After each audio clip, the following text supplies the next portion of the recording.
evidencia sí te dice que recursos sí que hacen falta más, ¿no? Es decir, el 20% es una cifra mágica, ¿no? Es una cifra, yo diría más que un objetivo de mínimos, ¿no?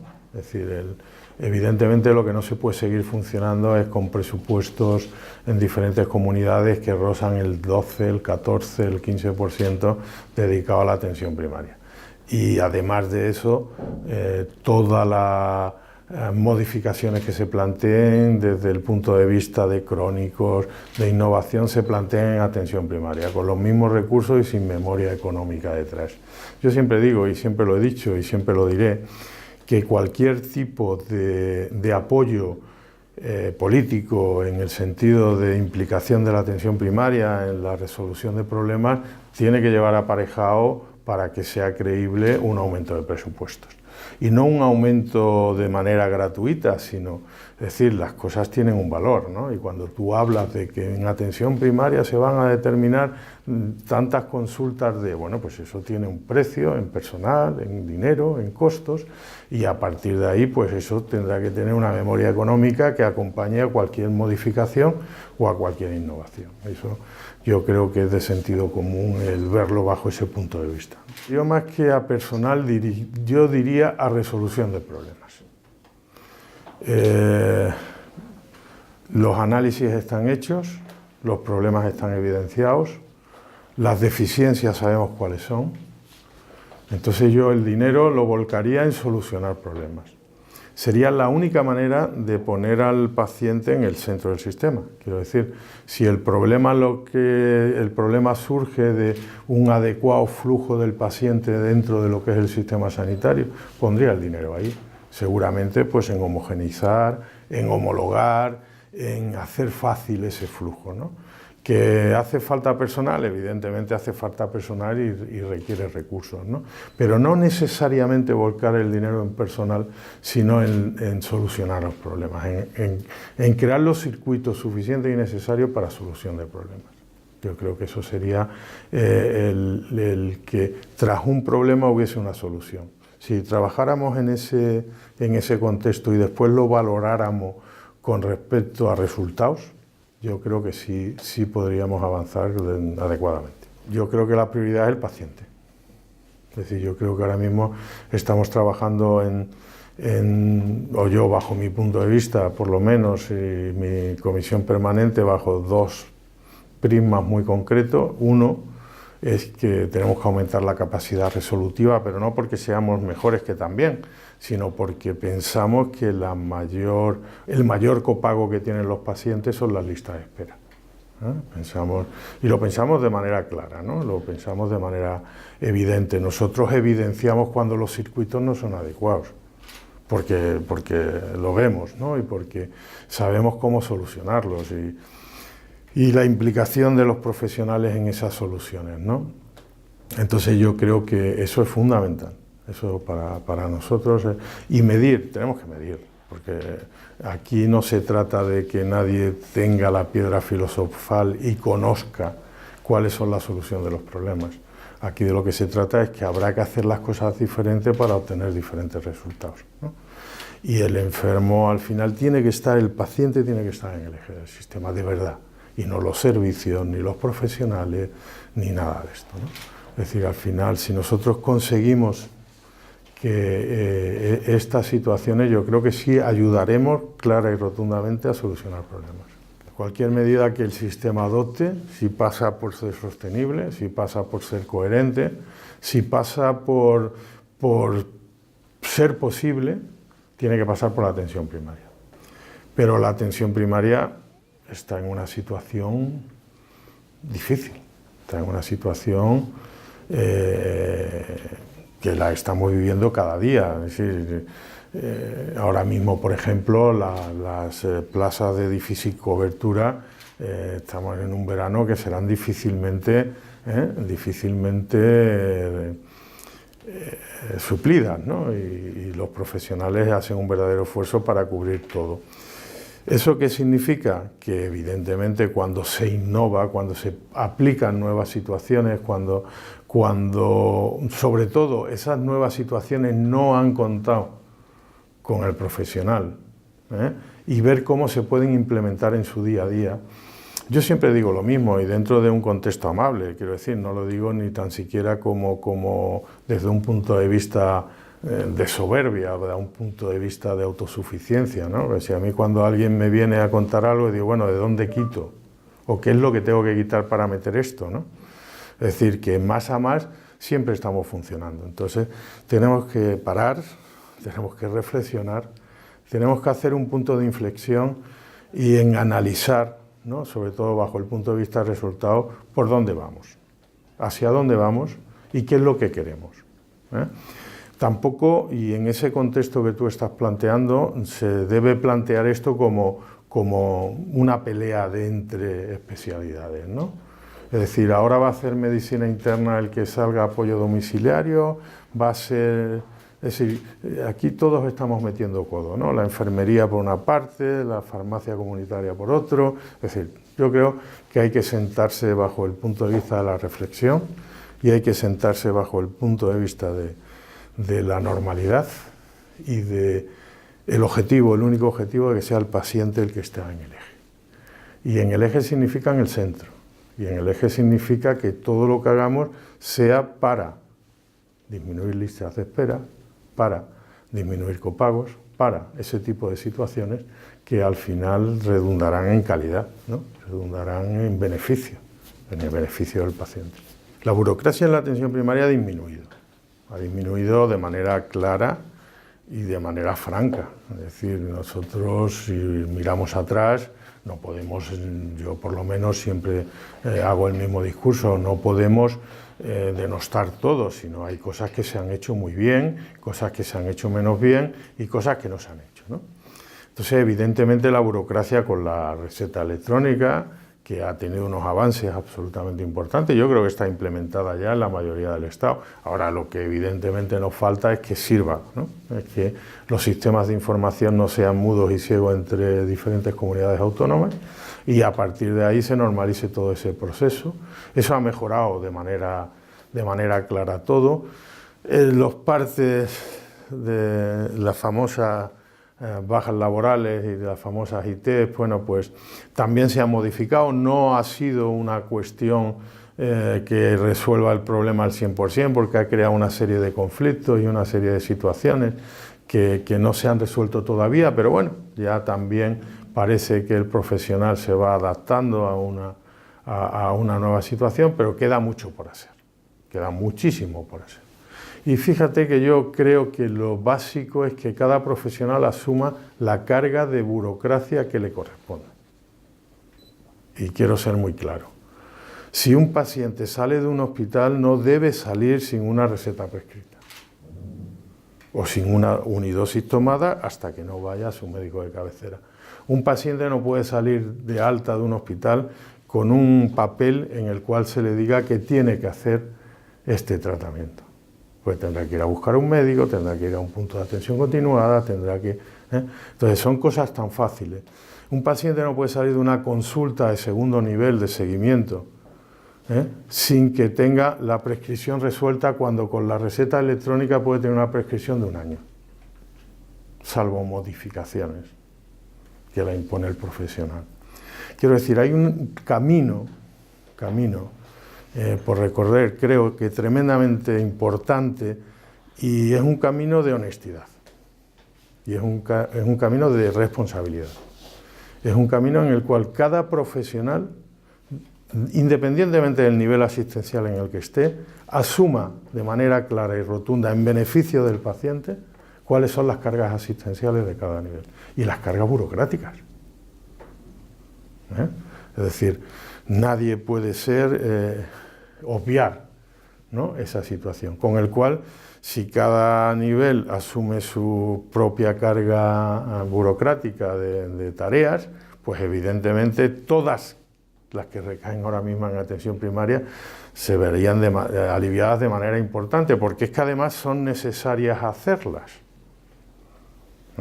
Y yo creo que poco a poco es un camino que sí que vamos andando, que hay que explorarlo y que hay que seguir en ello, ¿no? La farmacia comunitaria puede ayudar en muchas cosas, siempre que dejemos claro, y ahora me refiero al codo, ¿no?, de lo que estábamos hablando antes, hay muchas profesiones metiendo codo, siempre que queden claras cuáles son las funciones de cada uno.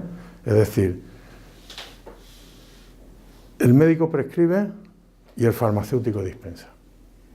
Siempre que queden claras esas premisas, la farmacia comunitaria entrará a juego con absoluta claridad. Lo que no puede pretender la farmacia comunitaria, y eso lo he hablado con ellos y para eso estamos creando incluso grupos de trabajo conjuntos, es prescribir medicamentos. Yo creo que eso sería la línea roja, ¿no? Que ahora es tan famoso hablar de líneas rojas, ¿no? Pues la línea roja que no se debe cruzar. Es decir, si el médico prescribe, el farmacéutico dispensa. El médico no dispensa, o sí, ¿no? Sería un juego en el cual tendría que sentirse todo el mundo cómodo y sabiendo qué es lo que tiene que hacer, ¿no? Yo creo que no hay gerencia de atención primaria. Bueno, ya no hay gerencia de atención primaria, son compartidas la mayoría de ellas, por desgracia, para la atención primaria. Pero en la mayoría de los servicios existen farmacéuticos de atención primaria. Habría que analizar, cuáles serían las funciones de los farmacéuticos, ¿no?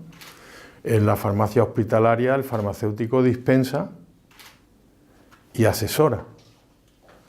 En la farmacia de atención primaria el farmacéutico no dispensa, solo asesora, y asesora generalmente a los equipos directivos.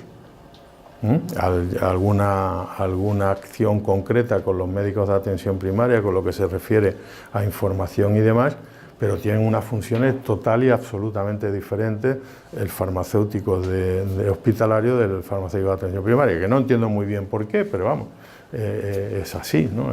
En el día a día, no hay duda, es decir, tolerancia cero, ¿no? El tema está, el médico está en un puesto de privilegio, yo diría, el médico, la enfermera, la farmacia comunitaria, quiero decir, hay unos puestos de trinchera, ¿no? Sería una forma gráfica de referirlo, es donde el primer contacto que tiene el paciente, ¿no? Para todo y para esto también, ¿no? La mayoría de las veces, salvo agresiones importantes. Entonces, ¿cuáles son las funciones o cómo puede ayudar? Yo creo que la mejor manera de tenerlo claro es tenerlo siempre presente que puede pasar. Hay muchos algoritmos, hay muchas evidencias, hay muchas situaciones ya escritas, pero yo creo que el sentido común es lo que tiene que prevalecer. Y cuando tú sospechas que hay una violencia en un acto médico, debes referenciarlo, debes investigar y si se te niega y tal, apuntar un posible seguimiento, ¿no? Eso sobre todo en el caso de la violencia de género y la infantil, ¿no? Y este tipo de situación, yo creo que el médico está absolutamente concienciado.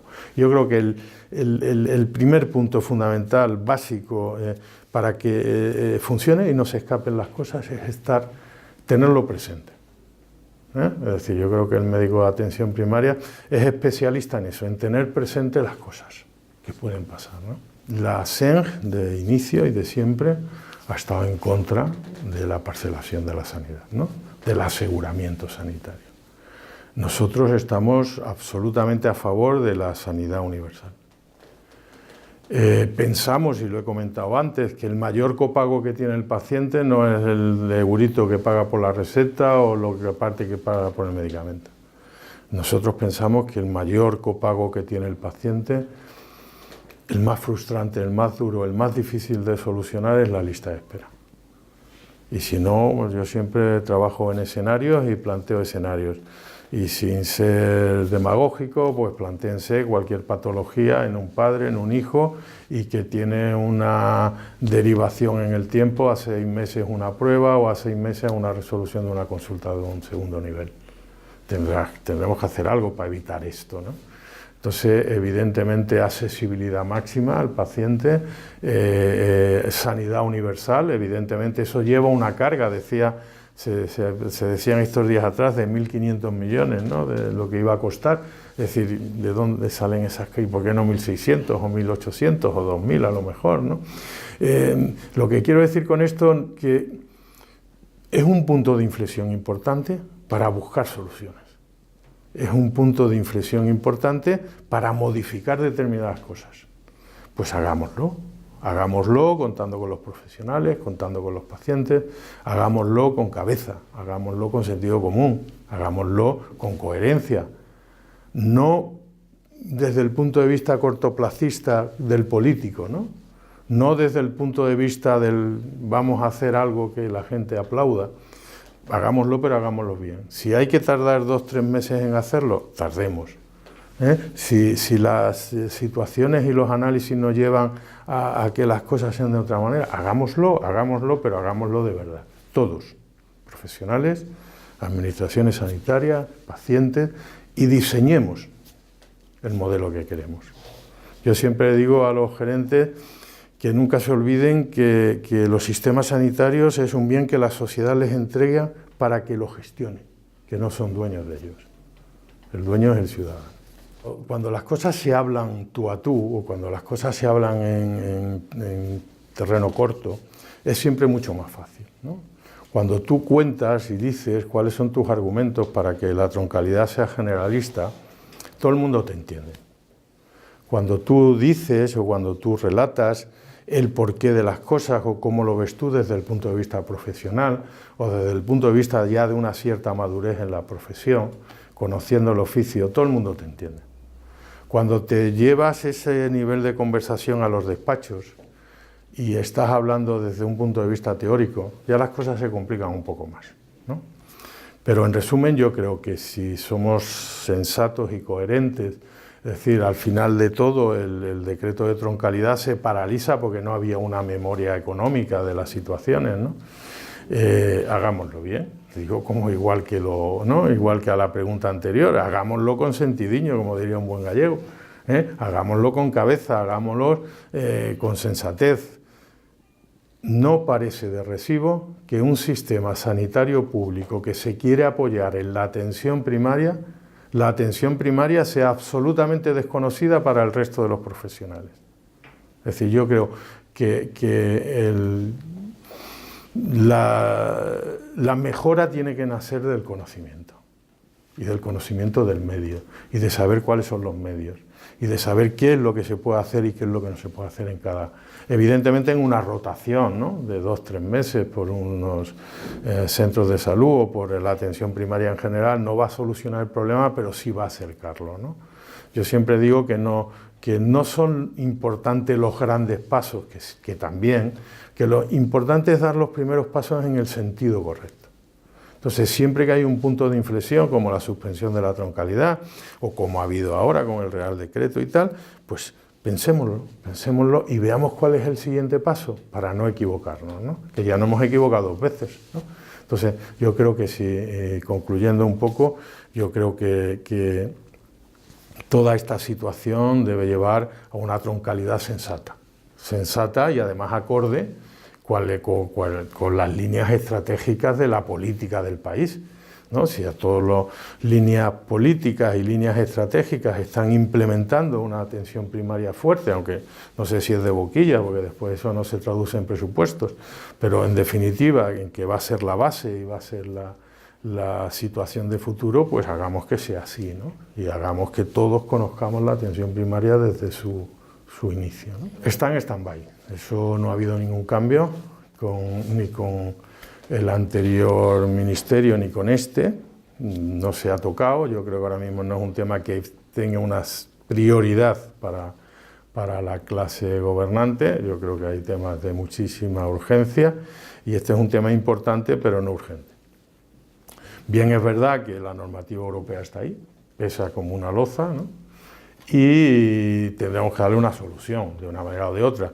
Los documentos técnicos están elaborados, los desarrollos están hechos, la Comisión de Recursos Humanos lo ha estudiado, lo ha puesto en la calle, las sociedades científicas hemos trabajado en el desarrollo profesional de manera importante, hay grupos dentro de la propia FACME trabajando las competencias transversales de los profesionales, hay grupos dentro de FACME analizando cuáles son las herramientas que las diferentes sociedades hemos puesto en evidencia con respecto al desarrollo profesional, pero falta la salida por parte del Ministerio del decreto, que por otra parte estaba en cola de boletín desde hace mucho tiempo, ¿no?